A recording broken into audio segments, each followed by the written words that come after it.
And I'll record this for anyone that's missed it today. And I think we're kind of at the point where we've been using it a little while and then just have some questions. Absolutely. Just a little refresher. Okay, so I'm going to start here by just popping this up. I know that a lot of you were in it a moment ago, but I'm going to review a question and then we're going to dive into that question and how we would address it inside the actual system, because I know that sometimes just reading something is not going to cut it.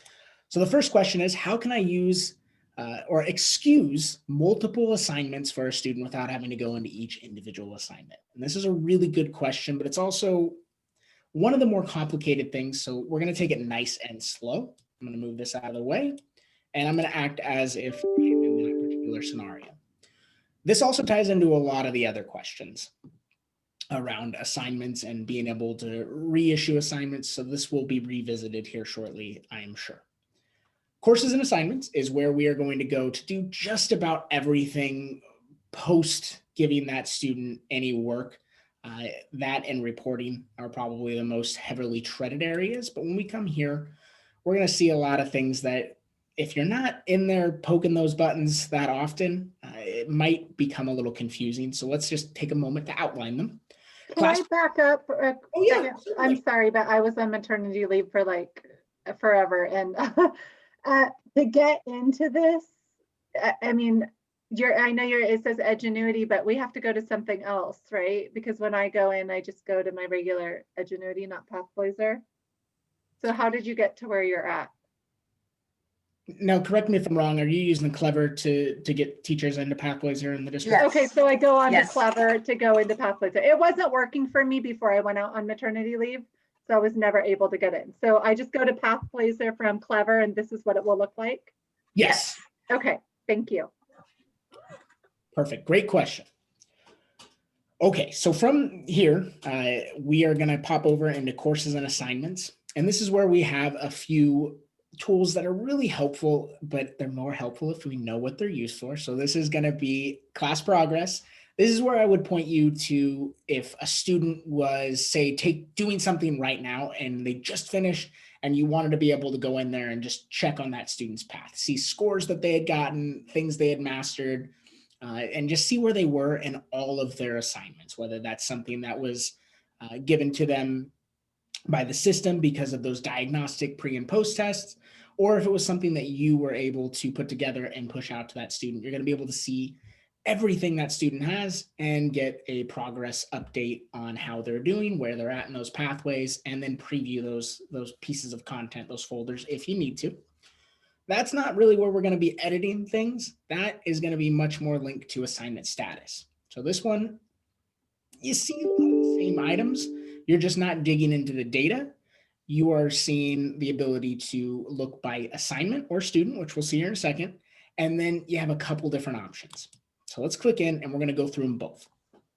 First, you're going to see that you're searching for assignments as it's already laid out, or you can switch and toggle and search for specific students. And this will change to a student search. If I were just to search this here in my demo site, I have a very limited number of students. It's a nice, easy load for me. But I can see all of my students. I'll be able to see their grade levels and the number of assignments that they have currently. And if I were to select a student like Selena here and hit view status, I'll be able to see everything. Just like anywhere else, hyperlinks are going to take me directly to what that student has in front of them. But unlike course progress or class progress, this is not going to show me where they're currently at. It just shows me this is the assignment as it was pushed out to the student, and I can preview anything here. Or if that student was struggling with a particular folder in the sense that it was the whole folder they were experiencing trouble with, or they just didn't need it, I could select any of these assignments and hit unassign, and it would remove it from that student's view. They would not see it. It would still remain in their reporting if I ever needed to go back and give this to the student, as long as I didn't change the name of that assignment. Oh, looks like I'm the host now. I'm going to admit some folks that are coming in. As long as we didn't change the name, perfect, of the assignment, the system remembers what the student had encountered before. So if I were to take these 3 folders away from this student right now, but then add the exact same folders back from the archive, the student would pick up, in theory, wherever they left off. So if they got through a little bit of this single standard assignment strand, that's what they would pick up with when I reissued it to the student. Now, there's also a couple other ways to do that where we can rename the assignment and kind of wipe the slate clean. We'll go into more detail on that one later because it was an additional question. But this would be how to unassign things in bulk. So if this just needed to go away, I hit unassign, hit OK. And now the next time my student logs in, they will not see that folder.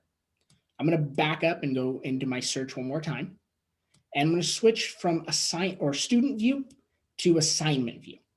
And the reason why I'm doing this is this one here, depending on the assignment, will offer us more flexibility to edit the pathway and not just take it off the board entirely. So I'm going to look at my assignments, and I'm just going to do a general search and see everything that I've ever made. This might not be helpful if you're like me and you're prolific and you have tons of assignments that are all pretty similarly for demo purposes. So I'm just going to click on, actually, it's right here, something that I have made or edited, and hit view status. And now what we're seeing is there's only one student that has this diagnostic assigned to them. But since I took this diagnostic and renamed it and edited it, even slightly, now it's under my control. You can see here, this is my demo teacher. Instead of saying admin here, it says my name. And anything that is my assignment, something that I have taken from Edgenuity, modified slightly, even if that modification was just to change the name, which is all I did here. Now I reserve the right to come in for that student or multiple students. If we had 10 or 15 students that were working on this assignment, I could select them all and I could choose to edit the assignment. So this gives me a little bit more flexibility and freedom to not just say, the diagnostic pathway, it's not working. There's a few things in there that I'd like to keep, but since I'm just going to get rid of it. You can keep those things that are working. All we have to do is just identify what we don't want and remove it. So if I click edit assignment here, and keep in mind, we're only showing one student that is currently attached to this assignment, but if there were 100 students, we could do this all with one change. As soon as I hit edit assignment, a new window is going to pop up and it's going to ask me, essentially, do I want to have this apply to all students or just the selected students? I'm going to hit apply all because, again, I only have one. But now it's going to redirect us into familiar territory. If you've ever built anything or just played around in the system, you've been to Assignment Builder. This is where you can take anything that we have to offer and you can build an a la carte pathway. You can build single standard assignments. You can build anything that you'd like. But here I will see that diagnostic pretest. So anyone using that screener with the diagnostics A, B, and C, those are going to basically be your tests that will illuminate anything in the pathway that's attached to it that still needs to be worked on for mastery. So if I click on the pathway, that's where I'm going to see everything that the student could possibly have assigned to them. And depending on how much detail I want, I can jump into those specific folders and see individual activities, quizzes, things of that nature. So if the student was just struggling on a few things here in folder 1, I could come in here and remove those and then save this.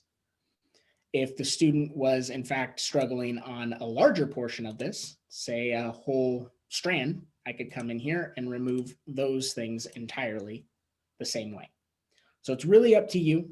The only difference here is that if I were to do this for something that was not my assignment, you cannot edit district level assignments that are either single strand, single standard, or those diagnostics as they're built for the system. Questions there?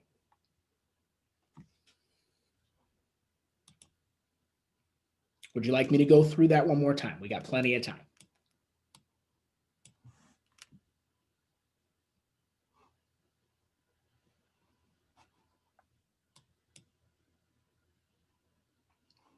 Okay, so I'm gonna meet in the middle here. When we want to edit an assignment, just because I know this was a little bit complicated and drawn out, the simple and easiest way to do that, if we want to edit a portion of the assignments, Courses and Assignments tab, Assignment Status. We're going to search for the assignment itself.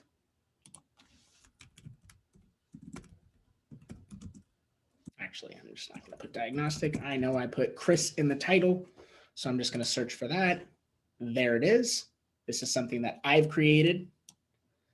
So when I view the status, not only will I have that unassign button where I can remove the entire strand, the entire pathway, but I can also choose to edit that assignment for every student that has it, in which case it brings me right back in to that assignment editor. And I can take any pieces away from that assignment that I select. So that's probably the most difficult thing I saw on the list of items that you were wondering about. The next thing up is how do we get progress reports for an individual student to see how well they're doing in different areas? And for this, there's a lot of different possibilities. The thing that I recommend, and I always recommend as the first report that we ever look at, is also the most detailed. It's the most robust for student information. The idea of customizing that, though, is completely open to you. We're going to go through that right now. I'm going to start here by coming to the Reports tab. And I'm going to select a new report from this dropdown. And I am interested in one report only right now. That's progress reports, all the way to the bottom, student progress. And if I run through this one a little quickly, it's because in the back of my head, I know that I have a link that I'm going to provide everyone so that you can see the exact steps that I'm about to take here over and over and over again if you want to. Also, we are recording this. So when I click on student progress report, for those of you who have maybe not run a lot of reports since that initial training, or if you haven't run those reports at all, it looks and feels just like most of the others. You're going to follow these steps across all the way to run. One of the things that I do here on an initial setup is I talk about some of the different ways you can implement this report to exclude or include data that you want it to have. I like to set this up for all work initially, just because it's my go-to report. If I want to be able to see on average, how is my student doing or all of my students doing, and then be able to break that down by subject and by particular activity, see things like how are they doing, how much time did they spend doing this, what was their score, all those things are going to be provided on this report. But I can limit that information. So I'll set this up now in this example for all work. But along the way, I'm going to highlight those areas where you could eliminate certain subject matter or grade levels, things like that. So from here, once this opens, I really don't have to do anything. I can change the name if I want to, but before I save, it'll give me the option to change the report name again, which I highly recommend. You can have as many progress reports as you'd like. So I've seen many teachers who have 10 different versions of the progress report they can run at any time or have set it up for automatic delivery. I'm going to leave everything checked here. I'm going to leave these two items on yes. And I like the average score, but you can use the highest score, drop the lowest score, or use the most recent scores if that is up your alley. We're going to move then to curricula. And here, this is where I don't click anything, at least at first, because everything's already selected, all grade levels, all types of curriculum that you would find in the system.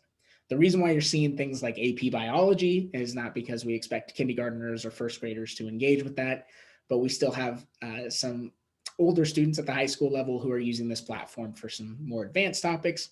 That's why those boxes exist. But rest assured, if I were to click everything off and only click AP bio, I will never see anything because it's a dead end for us at least. So everything selected here means that whatever students I attach to this report, anything that they do in Pathblazer that I could possibly give them or that could possibly be generated by the system for them will show up on that progress report. If I want to limit that to specifically just see math, I then would just unselect everything and find that 4-letter word math, give that a selection. I could even isolate different grade levels if I wanted to, but if I was just concerned with seeing my course or my students and only their math scores on this particular progress report, that's the only thing that I'm going to click here. But if we want to see it all, leave everything selected, doesn't hurt a thing, just nice and easy. Next, we'll move to assignments. Again, this is another opportunity to customize this. If you're trying to make a progress report that is only giving you data on certain assignments, you can go in there and select those assignments. Or if you want to just see all work, it's pre-programmed to just have that as the default. So I'm not going to do anything here. You certainly can if you're looking for activities or assignments that you've created and you just want a progress report on that. But the next part is crucial. This is where we identify the students we'd like to have included. This is a little tricky. If it's your first time in the system, you don't want to do this first. You want to create your class first, which is a nice, easy step. But if you have your class created or classes, it's nice and easy just to click on My Classes, see everything that you have, and then attach. And when I do that, you'll see that there are 4 students in this class, a total of 1 class. But I can also search groups. I can search for individual students and add those until every student that I need is attached to this report. Once I've attached the students, I'm going to move to schedule and send. And this is optional. If you would like to automate this, we can start that process by turning this on. And then we just need to address everything with an asterisk. So this is going to make it so that the system remembers my preferences and then sends me an email with an attached PDF of this report once a week if I wanted to. So when I come in here, I will pick a start date when I want it to start. It's defaulted to once, but if I wanted this every week, every month, I'm going to make that selection. And now I need to tell the system, when do I want this to stop? Usually the end of the term or as close to the end of the term as we can get. So let's go with May 14th. So now I need to pick a day of the week that I want these to arrive. Since Pathblazer processes overnight, hopefully while you're getting some rest, this is something that I want to keep in mind whenever I'm pulling reports for later use. If I click Friday, I want you to know what that means. Friday morning, I will have this report, which means by default, it's going to exclude any work my students do during the day on Friday. So think of this as the day of the week that you want to receive the information for all previous days. So Saturday morning, I would have Friday through Monday in my report. So that's usually where I push people not to make it so you have to work on weekends. I know what it's like to be a teacher, and that just eventually happens no matter what. But I would have this run on Saturday or Sunday. That way, ideally on Monday morning, you can check and see which students are falling behind, which might need a little bit more one-on-one support, and just get a better understanding of where everyone's at. Now, the last step in setting this up for automatically hitting your email is making sure that your email address is checked here, adding in co-teachers, anybody else who might need to see this data, and then clicking the box to add the PDF file. If you don't click the box, it's not the end of the world. You can always come back and edit it later. It's a common mistake. It's something that you just miss that first time. The consequence would be you open up that email. There's no data attached to the email. It's just letting you know, hey, log into Pathblazer in your templates. This report is ready to view, which is an extra step and it's kind of annoying. But as long as we hit that PDF button, it's going to attach the actual physical report and send that along as well. Now, if we don't care about initiating that to send, we can skip everything in that last step, and we can just come right here to run and hit run now. I'm going to move the date range here so that we'll be able to see some actual data. And I'm going to run this now for us. Okay, so this is the student progress report. For those of you who've seen it before, should be nothing new. It's going to give me my date ranges. It's going to give me some expectations on what I'm seeing as far as the color coding below.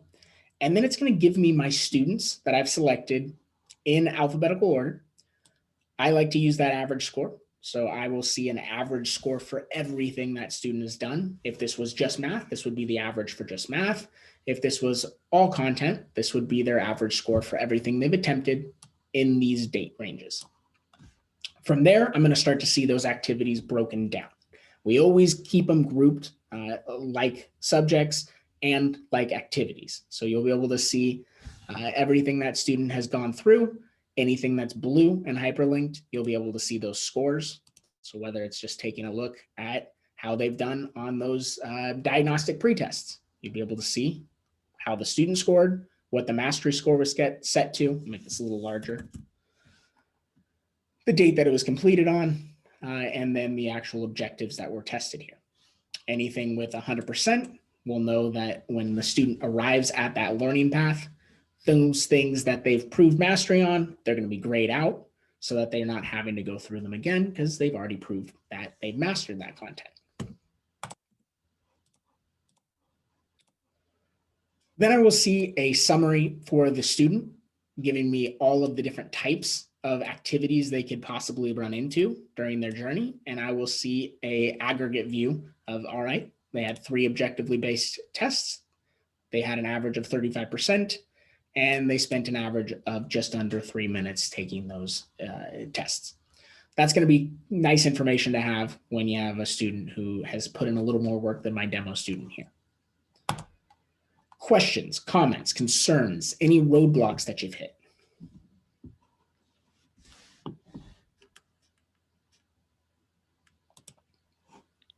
So sorry,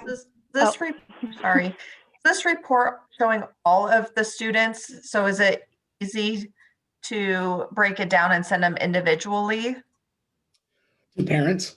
to parents? Yeah, this is no. So there's a couple of strategies that I've seen employed here. If you run this report for your whole class, the whole class will be included here. So that's never something we want to send to a parent because they're going to see all the information. Some teachers, if they want to share this exact data, have cut out the data for a student and then pasted that into their own progress report. That seems like a lot of work to me, but it is possible. You can also, let me make this a little less big. Screen here. You can also schedule and send this to individual parents. That does have some tedium to it, but at the end of the day, if you automate this process, you do it one time, you know, those parents that want that detailed progress report delivered automatically to their email, they're going to have that without you having to do anything else. It's like the crock pot of Edgenuity. You set it up one time, you kind of forget about it, you know it's working in the background. The only thing that you would do differently here is instead of adding your whole class, you would just find that student, or if they had a pair of students that were at the elementary school level and you wanted to get both of those students' progress reports to the parents via email, you select those students, not everyone, and then we schedule and send, probably not sending it to ourselves because it would be redundant information, and just place in whoever needs to see that information here. So mom, dad, grandma, separated by commas, make sure that PDF is attached. We can even add a message if we want to, but that would ensure that from this date to this date, every week on Sunday morning, when they wake up, they'd be able to check their email and they'd be able to find their student's progress report. That being said, there is also a way that parents can see their students' information without you having to send it in the exact same report. I'm going to open up one of my classes here in the Students tab, and I'm going to take a look at Selena by clicking on this little pencil to the far right-hand side. That's going to open up her profile and show me all of her initial data. But right down here, there's a spot for parent login, username and password, confirm the password, and make sure the parent has this. And they'll be able to log into what is essentially that student's portfolio. So let's go ahead and walk through this real quick so we can see what it looks like.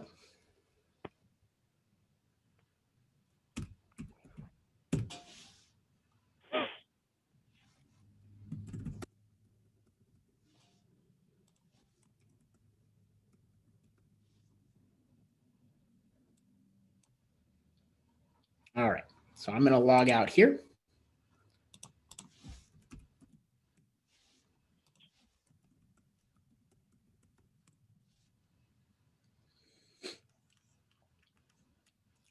Oops, that was the wrong one. I did the student.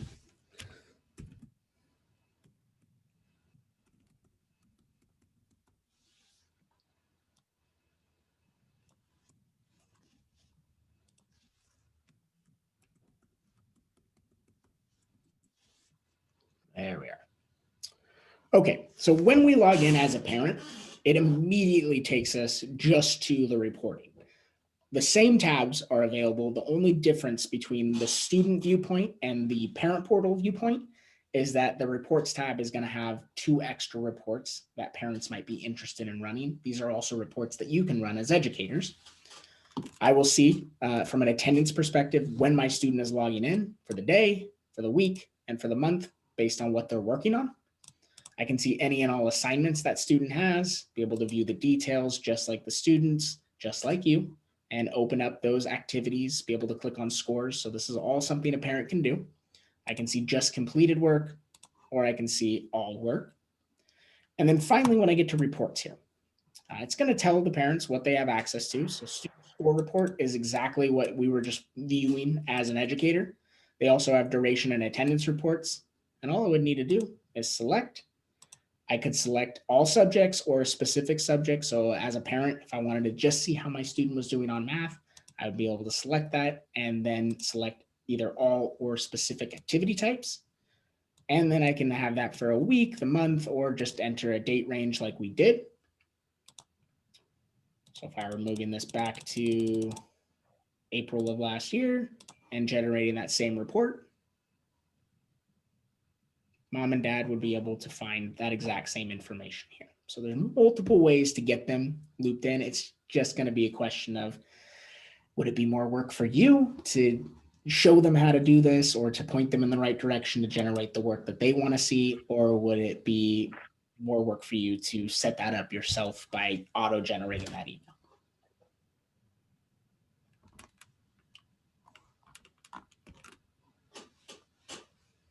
Any questions here? Was this helpful? Redundant information, something we already knew?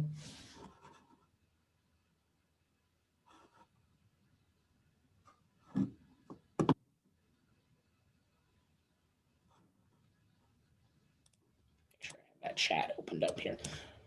If you have questions, comments, and you don't want to come off mute, totally understand that too. You can throw them in the chat and I'll see them as well.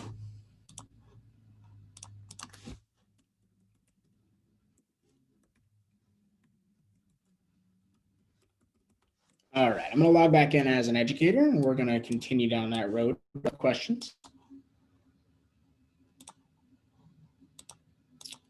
What should be done if a student has completed all the levels? And that's going to tie in also with this question here on students completing the learning paths, both or all 3, A, B, and C. What can we assign them to keep them busy? And then also, if memory serves, there's a question down here.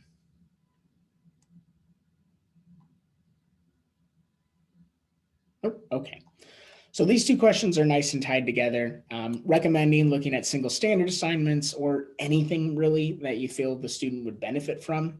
I'm going to show you how to explore from a couple different points and find that curriculum that might be best suited for either reinforcing what students are going through currently in your asynchronous time or giving them additional practice that they might not have encountered